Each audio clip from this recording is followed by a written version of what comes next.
आगे करते हैं। चलो देख लेते हैं क्वेश्चन नंबर 6।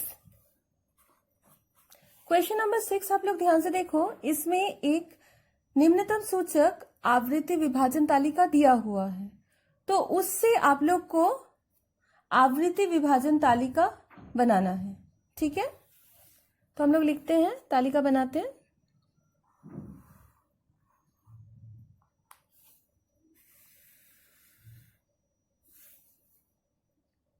यहां दिया हुआ था श्रेणी में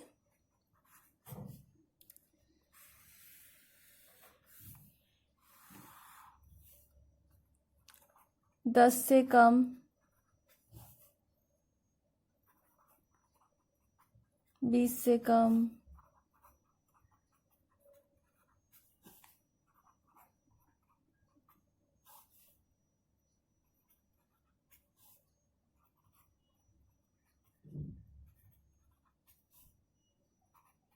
60 से कम। ठीक है, अब इससे सबसे पहले हम लोग श्रेणी को इस रूप में लिख लेते हैं। 10 से कम मतलब 0 से लेकर 10, 20 से कम हम लोग लिख सकते हैं 10 से लेकर 20, फिर 20 से लेकर 30, 30 से लेकर 40,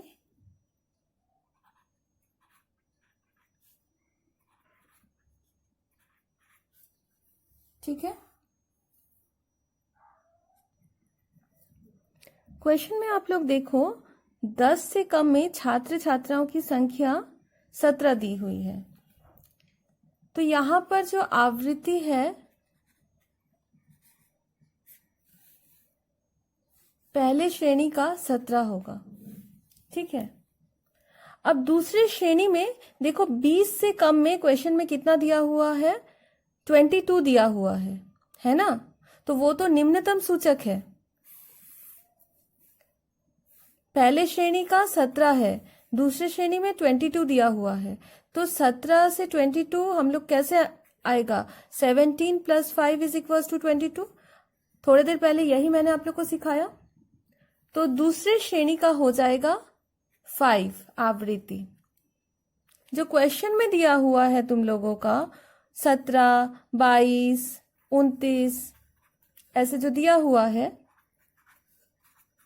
ये कॉलम जो दिया हुआ है, ये तुम लोगों का निम्नतम सूचक जो बारंबारता है, क्रमयोग बारंबारता, वो दिया हुआ है। वहां से आप लोग को आवृत्ति निकालना है। ठीक है, तो पहले श्रेणी का हो गया 17, दूसरे श्रेणी का देखो हो गया 5।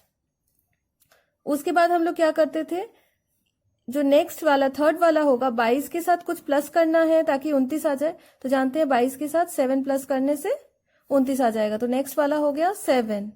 ठीक है, उसके बाद देखो 29 के साथ कितना प्लस करने पर हम लोगों का आ जाएगा 37, 8 प्लस करने पर, तो नेक्स्ट वाला आवृत्ति हो गया 8।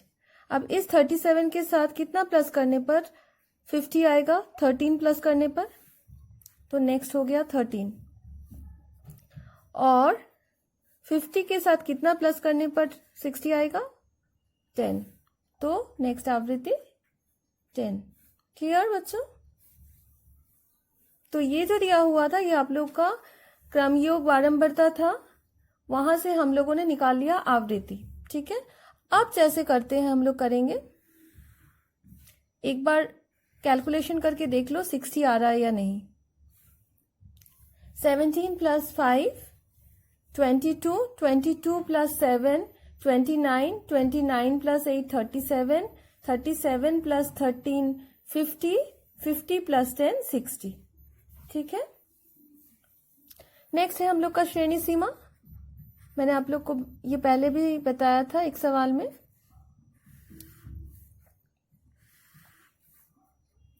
यहां लिखेंगे न्यूनतम और उच्चतम। न्यूनतम सीमा हो गया 0, ये 10, 10, 20, 20, 30, 30, 40, 40, 50, 50, 60। सेम हो जाएगा हम लोग का श्रेणी सीमांत।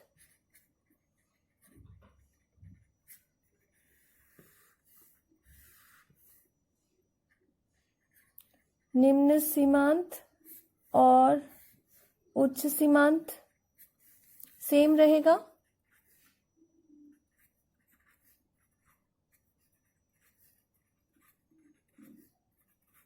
नेक्स्ट हम लोग निकालेंगे मध्यमा।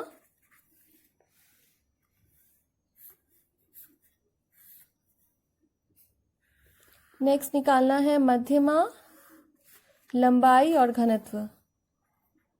मध्यमा श्रेणी का लंबाई और आवृत्ति घनत्व। ठीक है, तो मध्यमा प्लस करके बाई 2, 0 + 10, 0 + 10 बाई 2 मतलब 10/2 5, फिर 30/2 15, फिर 25, 35, 55। ठीक है, श्रेणी का लंबाई यहाँ पर 10 आप लोग को दिख रहा होगा, तो 10। आवृत्ति घनत्व, आवृत्ति डिवाइडेड बाय श्रेणी का लंबाई, तो 17 डिवाइडेड बाय 10 मतलब 1.7, 5 डिवाइडेड बाय 10 मतलब 0.5, 7 डिवाइडेड बाय 10 मतलब 0.7, 8 डिवाइडेड बाय 10 मतलब 0.8, 13 डिवाइडेड बाय 10 मतलब 1.3, 10 डिवाइडेड बाय 10 मतलब 1। तो ये बन गया हम लोग का आवृत्ति विभाजन तालिका।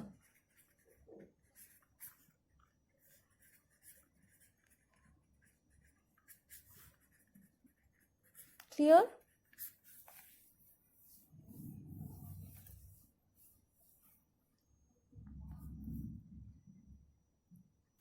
अब थोड़ा सा हम लोग बहुविकल्पीय प्रश्न कर लेते हैं। क्वेश्चन नंबर 8, सपोज 8 का 2 नंबर, यहाँ कुछ तथ्य दिया हुआ है और उसका विस्तार कौन सा होगा बताना है। तो विस्तार का आप लोग को फॉर्मूला मैंने बताया था, सबसे बड़ा वाला तथ्य माइनस सबसे छोटा वाला।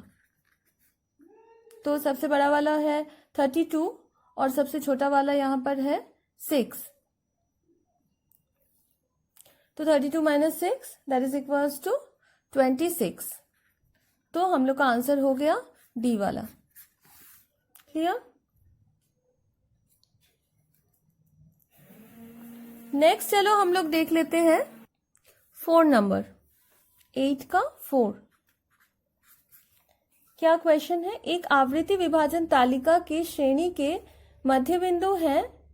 देखो ध्यान से, मध्य बिंदु, मध्य बिंदु मतलब मध्यमा, मध्यमा दिया हुआ है। मध्यमा का फॉर्मूला मैंने क्या बताया था आप लोग को? मध्यमा का फॉर्मूला था न्यूनतम सीमा प्लस उच्चतम सीमा डिवाइडेड बाय 2। न्यूनतम सीमा प्लस उच्चतम सीमा डिवाइडेड बाय 2, ये था मध्यमा या मध्य बिंदु, एक ही बात है, का फॉर्मूला। ठीक है, तो यहां पर देखो आप लोग के 4 ऑप्शंस हैं। आप लोग को जिस श्रेणी का मध्य बिंदु 20 होगा, यहां पर देखो कुछ मध्य बिंदु दिया हुआ है, जैसे 15, 20, 25, 30, तो ये तो सब अलग अलग श्रेणी के होंगे ना। मान लो ये पहले श्रेणी का है, ये दूसरे श्रेणी का है, इस तरह से। तो आप लोग को जिसका मध्य बिंदु 20 है, मतलब दूसरा वाला श्रेणी का जो न्यूनतम सीमा है और जो उच्चतम सीमा है, वो आप लोग को निकालना है। तो फॉर्मूला में आप लोग पुट करो। आप लोग का ए ऑप्शन में क्या है? ए ऑप्शन में है न्यूनतम सीमा में है 12.5 और उच्चतम सीमा में है 17.5। प्लस करो, प्लस करने से आया 30.0 मतलब 30। फॉर्मूला क्या था? 30 डिवाइडेड बाई 2, तो 30 डिवाइडेड बाई 2 कितना होता है? 15 होता है। तो मध्य बिंदु 15 वो तो पहला श्रेणी हो गया, हम लोग को तो 20 वाला निकालना है, तो हम लोग को खोजना है किसमें 20 होगा। तो अभी हम लोग करते हैं, चलो बी नंबर। बी नंबर में देखो 17.5 प्लस 22.5 कितना हो रहा है? 10 कैरी 1, 10 कैरी 1, 40, 40/2 20। तो हम लोग का जो बी वाला ऑप्शन है 17.5 से 22.5 ये वाला हो जाएगा आंसर। क्लियर? मध्य बिंदु आ गया 20, इस श्रेणी का मध्य बिंदु 20 आया, तो यही होगा आंसर। अच्छा, अब हम लोग संक्षिप्त उत्तरीय प्रश्न देखते हैं। सपोज 9 का ए नंबर,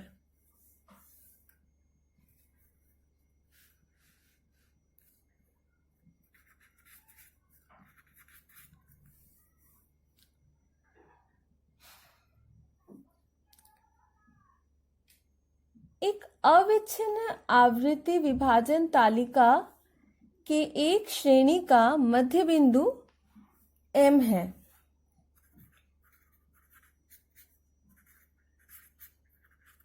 मध्य बिंदु M दिया हुआ है, और क्या दिया हुआ है देखो, निम्न सीमांत भी दिया हुआ है।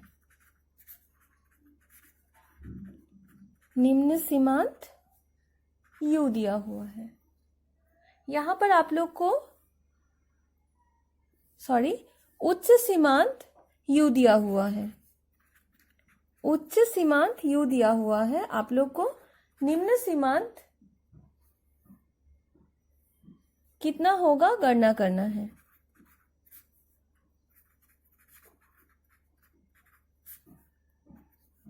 तो हम लोग मान लेते हैं, माना निम्न सीमांत इक्वल टू x। क्वेश्चन में बोला गया है जो आवृत्ति विभाजन तालिका है, एक अविच्छिन्न आवृत्ति विभाजन तालिका। अविच्छिन्न मैंने अभी थोड़ी देर पहले आप लोग को बताया, जैसे 10 से 20, 10 से 20, 20 से 30। तो यहाँ पर जो श्रेणी सीमांत होता है, आप लोग को कुछ करने का जरूरत नहीं है, क्योंकि ये जो उच्च सीमा है और जो निम्न सीमा है दूसरे श्रेणी का सेम है। ठीक है, अब मध्य बिंदु का क्या फॉर्मूला है? मध्य बिंदु का फॉर्मूला होगा निम्न सीमांत प्लस उच्च सीमांत डिवाइडेड बाय 2।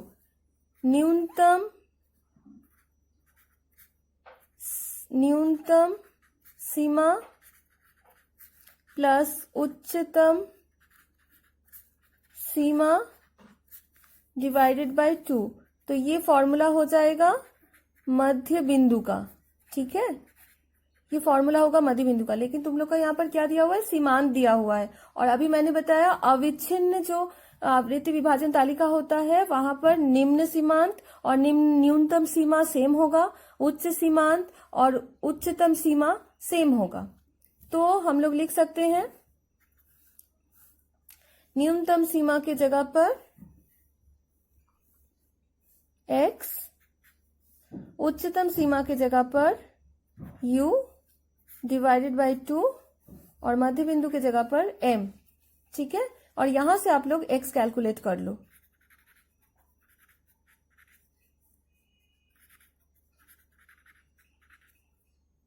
ठीक है, तो x is equals to 2m minus यू। तो हम लोग का जो निम्न सीमांत हो गया वो आ गया 2m माइनस 2। लेकिन मैंने जो आप लोग को बताया वो आप लोग को यहां एक्सप्लेन कर देना है। चूंकि आवृत्ति विभाजन तालिका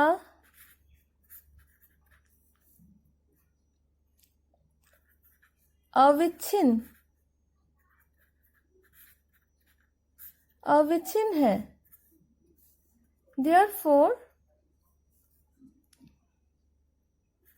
न्यूनतम सीमा इज इक्वल्स टू निम्न सीमांत और उच्चतम सीमा इज इक्वल्स टू उच्च सीमांत।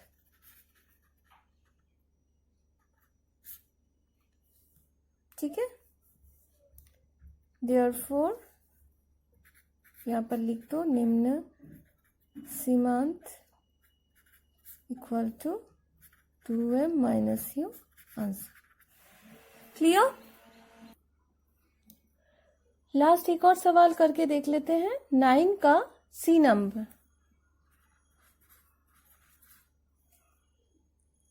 क्वेश्चन क्या है, देखो एक तालिका दिया हुआ है, श्रेणी सीमा दिया हुआ है और आवृत्ति दिया हुआ है। आप लोग को बताना है उपरोक्त आवृत्ति विभाजन तालिका के पहले श्रेणी का आवृत्ति घनत्व क्या है। पहले श्रेणी का, पहला श्रेणी कितना है देखो, 70 से लेकर 74। आवृत्ति कितना है, 3।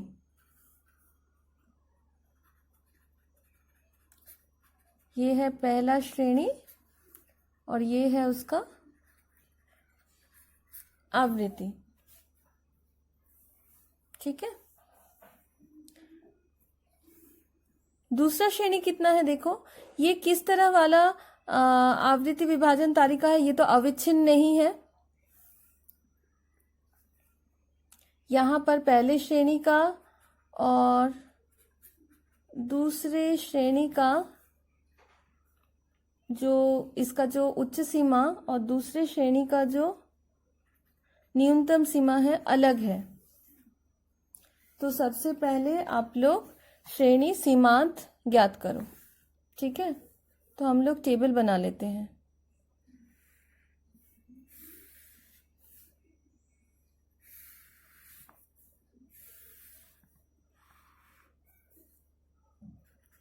श्रेणी आवृत्ति श्रेणी सीमांत।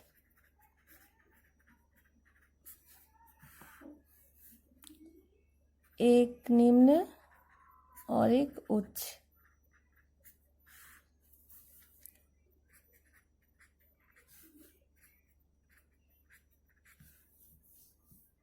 पॉइंट 5 माइनस और प्लस करेंगे। ये 3 है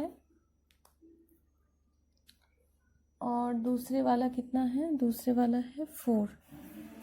अच्छा,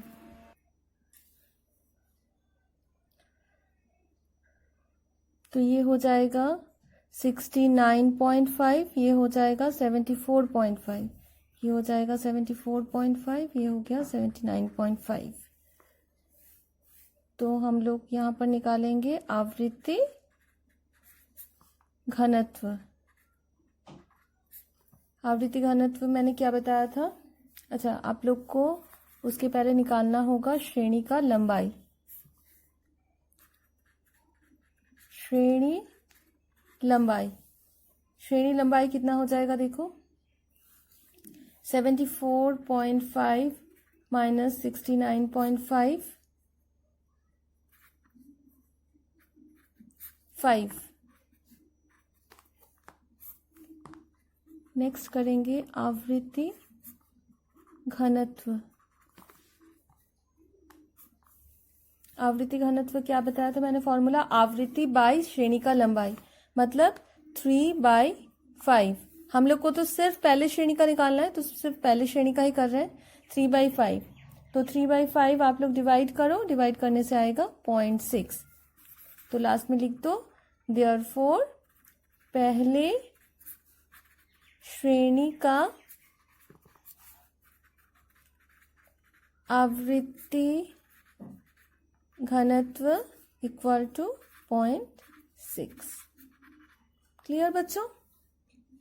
तो इस तरह से हम लोग का 11.1 एक्सरसाइज कंप्लीट हो गया। रेस्ट ऑफ द सवाल आप लोग घर में होमवर्क करो। नेक्स्ट क्लास में मैं इस चैप्टर का दूसरा एक्सरसाइज करवाऊंगी। ठीक है, थैंक यू।